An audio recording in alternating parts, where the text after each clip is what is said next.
গোপনে ভারতের সাথে বসে ইনসাফ বাস্তবায়ন করবে। আমরা ভারতের ইনসাফ দেখেছি, আমরা এদিকে ইনসাফ দেখেছি, ওই সব বাংলার মানুষ আমরা দেখতে চাই না। জামাতের নেতৃত্বে একটা দল জোট রয়েছে, তারা পরিষ্কার ভাবে বলেছে আমরা ইসলাম অনুযায়ী রাষ্ট্র চালাবো না।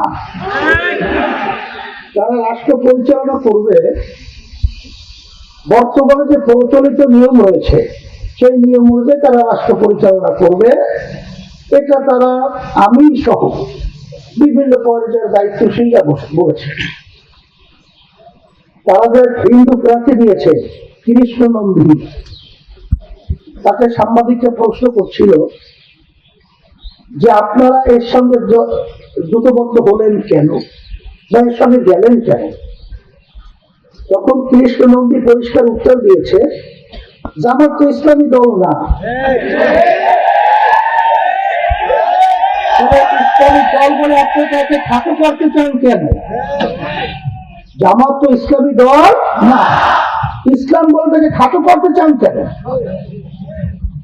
একবার না কয়েক জায়গায় এটা বলেছে। তাদের সাথে জোটবদ্ধ কর্নেল অলি সাহেব পরিষ্কার বলেছেন যে জামাতের আমির তো বলেছে তারা শরীয়ত অনুযায়ী দেশ পরিচালনা করবে না। এরপরেও আপনারা খ্রিস্টান যে ওই যে সম্মানিতা মহিলা রয়েছে সেটা পরিষ্কার বলেছে জামাতের আমিরের সাথে আমার কথা হয়েছে, সে আমাদেরকে আশ্বস্ত করেছে যে আমরা শরিয়া অনুযায়ী রাষ্ট্র পরিচালনা করব। শরিয়া মানে কি? ইসলামী হলো শরিয়া। শরিয়া মানে কি? আমরা নামাজ পড়ি, রোজা রাখি, হজ করি, যাকাত দেই, এইটাই শরিয়া। এই অনুযায়ী রাষ্ট্র পরিচালনা করবে না। তারা কোন নীতি আদর্শ অনুযায়ী রাষ্ট্র পরিচালনা করবে?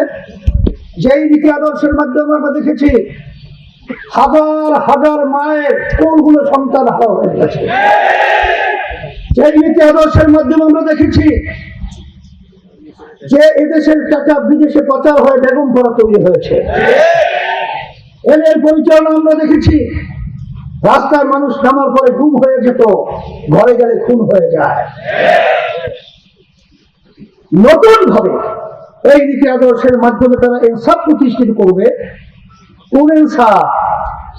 গোপনে আমেরিকার সাথে বসে ইনসাফ বাস্তবায়ন করবে, গোপনে ভারতের সাথে বসে ইনসাফ বাস্তবায়ন করবে।